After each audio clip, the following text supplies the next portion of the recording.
6th తర్వాత 11th తర్వాత ఆ టైం పీరియడ్లో వీళ్ళకి మ్యారేజ్ ఫిక్స్ అయ్యే అవకాశాలు ఉంటుంది. కాబట్టి వీళ్ళకి ఎంప్లాయీస్కి month ఎండ్న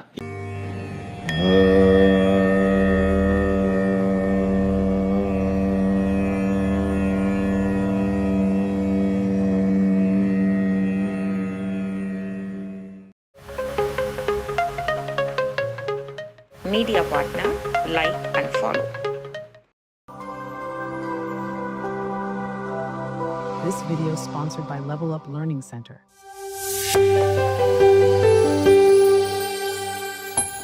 Costume sponsored by Navia Everyday Fashion. నమస్తే రమణ గారు, బాగున్నారా? నమస్తే సంగీత గారు, ఎలా ఉన్నారు మీరు? నేను బాగున్నానండి. చెప్పండి, వచ్చే అక్టోబర్ నెల ఎలా ఉండబోతుంది? దానికి ముందు నేను ఒకటి అడుగుతా. నాకు బాగా గుర్తుంది, మీరు చెప్పారు సెప్టెంబర్ 13వ తారీఖు దాకా టైం బాగా లేదని, అన్ని జాగ్రత్త కొంచెం ప్రాబ్లమ్స్ వస్తుంది అని చెప్పారు. ఎస్పెషల్లీ హిల్ ఏరియాస్ బాగా గుర్తుంది. హిల్ ఏరియాస్ ఇప్పుడు చూస్తే నేపాల్ ఎంత పెద్ద ప్రాబ్లం వచ్చిందండి. నేపాల్లో ఇంజెన్సీ ప్రాబ్లం. అదేలాగా చూస్తే అన్ని కంట్రీస్, అమెరికా, ఆస్ట్రేలియా, ఐర్లాండ్, అన్ని జాగాలో ఇమిగ్రేషన్ ప్రాబ్లం ఉంది. మనోళ్ళకి చాలా ప్రాబ్లం. ఈ ప్రాబ్లమ్స్ మళ్ళీ కంటిన్యూ అవుతుందా? వచ్చే అక్టోబర్ నెలకి ప్రాబ్లమ్స్ కంటిన్యూ అవుతుందా, లేకపోతే సెప్టెంబర్తోనే ఆగిపోతుందా? ఇది మీరేం చెప్తున్నారండి? ఇప్పుడు మనకి జెన్జీ ప్రాబ్లం ఇవన్నీ మనకి సెప్టెంబర్ 13 తర్వాతే తగ్గిపోతుంది. యాక్చువల్గా ఇప్పుడు ఏంటంటే సెటిల్మెంట్ ఒక సమయం. మనకి అక్టోబర్ 18 తర్వాత మేజర్ ట్రాన్సిట్ మనకి గురువు ఏమో, బృహస్పతి ఏమో కర్కటక రాశికి వచ్చేస్తారు. వచ్చిన తర్వాత మనకి ఉన్న ఈ ప్రాబ్లమ్స్ అన్నీ తగ్గిపోతుంది. అదేలాగా మనకి మార్స్ మంచి మూమెంట్లో ఉన్నారు. దానివల్ల చాలా విషయాలు ప్రోగ్రెసివ్గా ముందరికి వెళ్తుందే కానీ వెనక్కి రాదు. అదేలాగా బుధుడేమో మంచి మూమెంట్లో ఉన్నాడు ఈ నెల. దాన్ని బట్టి చూస్తే మనకేంటంటే ఈ కమ్యూనికేషన్ గ్యాప్స్ ఇవన్నీ ఉన్నాయి, అంతా తగ్గిపోయి ఒక సెటిల్మెంట్కి వచ్చే సమయమే ఇది. అంత పెద్ద బెంగ పెట్టుకోకర్లేదు. కాకపోతే ఏంటంటే ఏదైనా ఒక ప్రాబ్లం అనేది ఉంటానే ఉంటుంది లోకంలో. సో ఈ టైంలో ఉన్న వీక్ స్పాట్ ఏంటంటే శుక్రుడేమో కేతుతో పాటు ఉంటారు.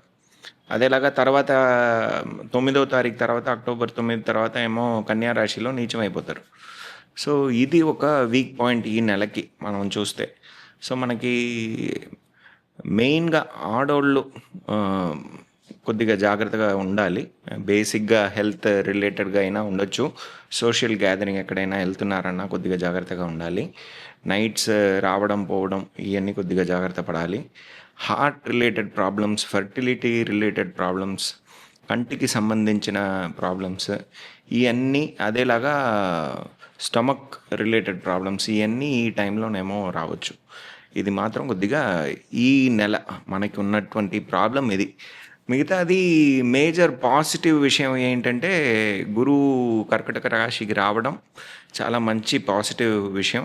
దానివల్ల మేజర్గా కర్కటక రాశి వాళ్ళకి, అదేలాగా మకర రాశి వాళ్ళకి మంచి ప్రోగ్రెస్ ఉంటుంది. డైరెక్ట్గా చూస్తే మకర రాశి వాళ్ళకి, అదేలాగా వృశ్చిక రాశి వాళ్ళకి, అదేలాగా మనకి మీన రాశి వాళ్ళకి, ఎక్కడ జన్మ శనిలో ఉన్నారో వాళ్ళకి కూడా మంచి ఇంప్రూవ్మెంట్ ఈ టైం నుంచి మనకి డిసెంబర్ 11th వరకు ఉన్న పీరియడ్ చాలా బాగుంది. ఓకే అండి. ఇప్పుడు ఈ అక్టోబర్ నెల గ్రహచారం ఎలా ఉంటుంది?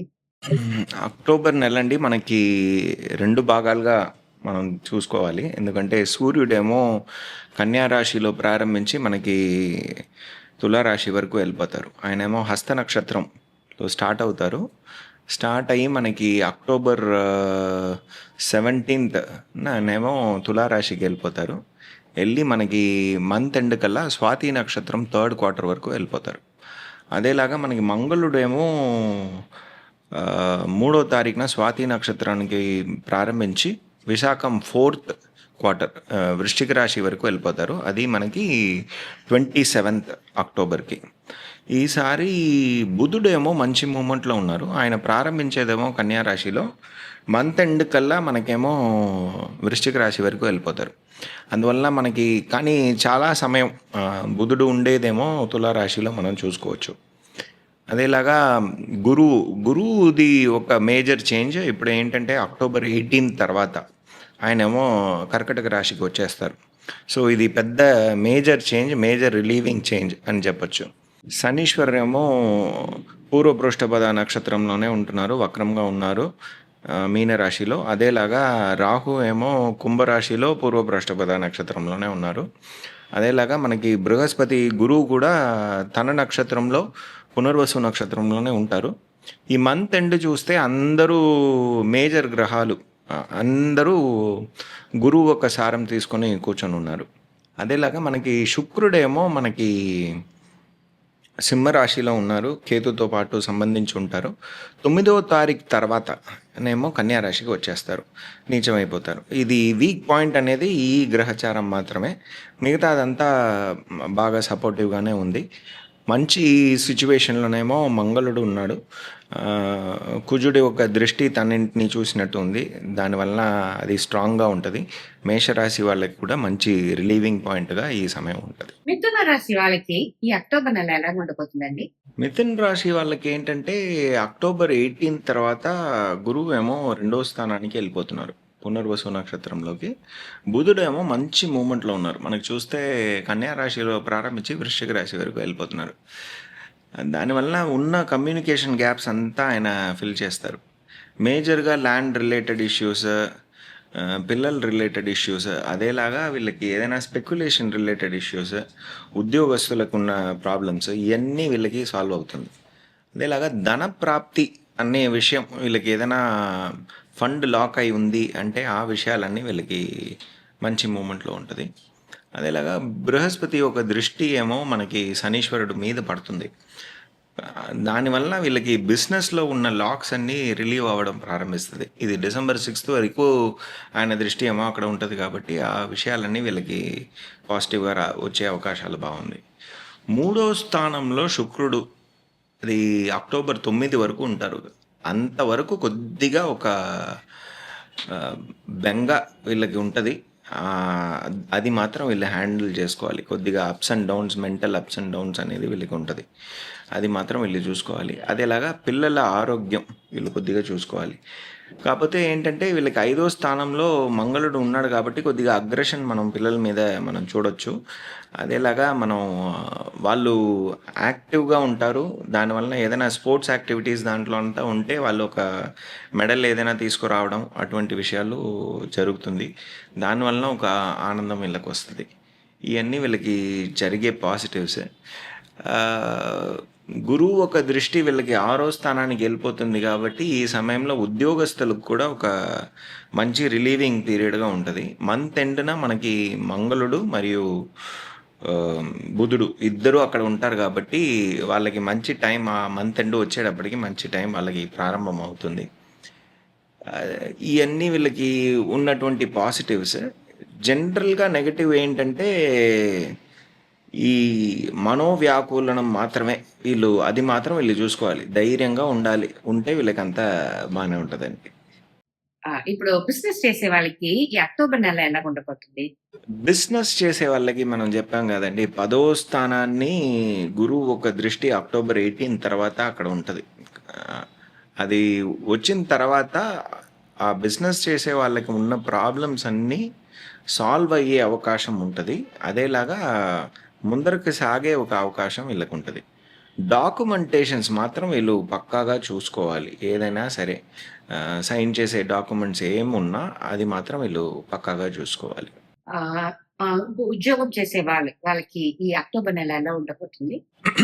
ఎంప్లాయీస్కి చూస్తేనండి వీళ్ళకి 6వ స్థానాధిపతి అయిన మంగళుడేమో 5వ స్థానంలో బలంగా ఉంటారు. అదేలాగా ఆయన 11వ స్థానాన్ని చూస్తున్నారు కాబట్టి వీళ్ళకి ఎంప్లాయీస్కి మంత్ ఎండ్న ఎప్పుడు మంగళుడేమో తన స్థానానికి వృశ్చిక రాశికి వస్తారో ఆ టైం లోపు వీళ్ళకి, ఆ టైం తర్వాత మనం చెప్తే ఆ టైం తర్వాత వీళ్ళకి మంచి మార్పులు వస్తాయి. దానికి ఉన్న ఒక బేసిక్ స్ట్రక్చర్ ఏమో ఈ టైంలోనే చూడడం వీళ్ళకి జరుగుతుంది. బుధుడు అక్కడికి వచ్చేటప్పటికి మంచి రిజల్ట్స్ వీళ్ళు చూసుకోవచ్చు ఆ టైంలో. ఎస్పెషలీ వీళ్ళకి ఏదైనా ఫారిన్ ట్రావెల్స్ లాంటి విషయాలు, ఆఫీస్ నుంచి పంపించే విషయాలు వీళ్ళకి జరగవచ్చు ఈ టైం పీరియడ్లో. లీగల్ ఇష్యూస్ ఉండే వాళ్ళకి ఈ నెల ఎలా ఉండబోతుంది? లీగల్ ఇష్యూస్ ఉన్న వాళ్ళకి ఇప్పుడు ఏంటంటే గురువు ఒక దృష్టి అక్కడ 6వ స్థానంలో వస్తుంది. కాకపోతే ఏంటంటే 6వ స్థానాధిపతి 6వ స్థానానికి 12లో ఏమో దాగున్నారు కాబట్టి మనకి మంత్ ఎండ్‌న మనకి అక్టోబర్ 27 తర్వాత వీళ్ళకి లీగల్ బ్యాటిల్స్ అన్నీ ఒక మంచి మూవ్‌మెంట్‌కి రావడం, దానివల్ల వీళ్ళకి పాజిటివ్ రిజల్ట్స్ రావడం, ఒక సెటిల్‌మెంట్‌కి రావడం అనేదంతా వీళ్ళకి జరుగుతుంది ఈ టైంలో. పిల్లల గురించి చెప్పండి. పిల్లల చదువు గురించి చెప్పండి. వాళ్ళ ఆరోగ్యం గురించి చెప్పండి. పిల్లల గురించి ఆలోచించేటప్పటికి వీళ్ళు మంగళుడు అక్కడ 5వ స్థానంలోనే ఉంటారు కాబట్టి మంచి యాక్టివ్‌గా ఉంటారు. కొద్దిగా అగ్రెసివ్‌గా ఉంటారు. సూర్యుడు కూడా అక్కడ ఉన్నప్పుడు. కాపోతే ఏంటంటే కొద్దిగా మెంటల్ అప్స్ అండ్ డౌన్స్ ఉంటది. అది మాత్రం వీళ్ళు చూసుకోవాలి. కొద్దిగా అప్పుడప్పుడు సపోర్ట్ చేస్తూ ఉండాలి. స్పోర్ట్స్ యాక్టివిటీస్‌లో ఉన్నవాళ్ళు, డాన్స్ యాక్టివిటీస్‌లో ఉన్నవాళ్ళు, ఏదైనా కో కరిక్యులర్ యాక్టివిటీస్‌లో ఉన్నవాళ్ళు ఏదైనా ఒక మెడల్ ఏదైనా ఒకటి వీళ్ళు సాధించి వస్తారు. దానివల్ల మనకి ఒక మంచి ఫీల్ ఉంటది ఈ టైం పీరియడ్‌లో. పిల్లల గురించి చెప్పండి. పిల్లల చదువు గురించి చెప్పండి. వాళ్ళ ఆరోగ్యం గురించి చెప్పండి. మ్యారేజ్ గురించి మనం పోయిన నెలే మనం చెప్పుండాలి. ఎందుకంటే ఇప్పుడు గురువు ఏమో 2వ స్థానానికి వెళ్ళిపోయారు కాబట్టి మనం మ్యారేజ్ గురించి ఇప్పుడు చెప్పలేము. మళ్ళీ మనం చూడాలి అని చెప్తే మనకేమో డిసెంబర్ 6th తర్వాత 11th తర్వాత ఆ టైం పీరియడ్‌లో వీళ్ళకి మ్యారేజ్ ఫిక్స్ అయ్యే అవకాశాలు ఉంటది. ఇప్పుడు ఇల్లు కొనడం, వాహనాలు కొనడం ఇదన్నీ ఈ నెలకి కుదురుతదా? ఇల్లు కొనడం, వాహనాలు కొనడం అనేది వీళ్ళకి లాస్ట్ మంతే వీళ్ళకి ఆ ఆపర్చునిటీ వచ్చి ఉంటది. ఈ టైం ఏమో వీళ్ళకి యాన్సెస్ట్రల్ ప్రాపర్టీ ఏదైనా అమ్మడం, దాంట్లో ఉన్న విషయాలు ఏదైనా సెటిల్ చేసుకోవడం, అదేలాగా ఇల్లు ఏదైనా అమ్మాలి అనుకుంటే, ప్రాపర్టీ ఏదైనా అమ్మాలి అనుకుంటే ఆ విషయాలన్నీ వీళ్ళకేమో పాజిటివ్‌గా జరిగే అవకాశాలు ఈ టైంలో. పిల్లల కోసం ఎదురు చూస్తున్న వాళ్ళకి ఈ నెల ఏమైనా ఛాన్సెస్ ఉందా? పుత్ర ప్రాప్తికి వీళ్ళకి ఏంటంటే 5వ స్థానంలోనేమో వీళ్ళకి మంగళుడు ఉన్నాడు కాబట్టి మనం మెయిన్‌గా ఈ టైం కాకుండా నవంబర్ 7th తర్వాత ఉన్న పీరియడ్ ఏమో వీళ్ళకి చాలా పాజిటివ్‌గా ఉంది. ఆ టైం పీరియడ్‌లో మనం మంచి రిజల్ట్స్ ఎదురు చూడొచ్చు. ఇంత చెప్పారండి. దీనికి ఏదైనా పరిహారం ఉందా? పరిహారం అనేది వీళ్ళకి ఏం స్పెసిఫిక్‌గా లేదండి. వీళ్ళకి మనోస్థితిని మాత్రం వీళ్ళు సరిగా చూసుకోవాలి. రెగ్యులర్‌గా మనం లక్ష్మీ అష్టోత్తరం చదవడం, అదేలాగా వినాయకుడి ఒక అష్టోత్తరాలు చదవడం, అదేలాగా లక్ష్మీ గణపతి పూజలు చేయడం వీళ్ళకి మంచి రిజల్ట్స్ ఇస్తదండి. మిథున రాశి వాళ్ళకి ఎంత మార్క్ ఇస్తారండి? 90 మార్క్ ఇవ్వొచ్చండి మిథున రాశి వాళ్ళకి. చాలా బాగుంది ఈ టైం. వీళ్ళకి ఏం ప్రాబ్లమ్ లేదు. అందరికీ టైం బాగుంది అనుకుంటా కదండి. మిథున రాశి వాళ్ళకి సార్ 90 మార్క్స్ ఇచ్చినారండి. చాలా బాగుంది టైము. హ్యాపీగా ఉండండి. Thank you sir. Yes.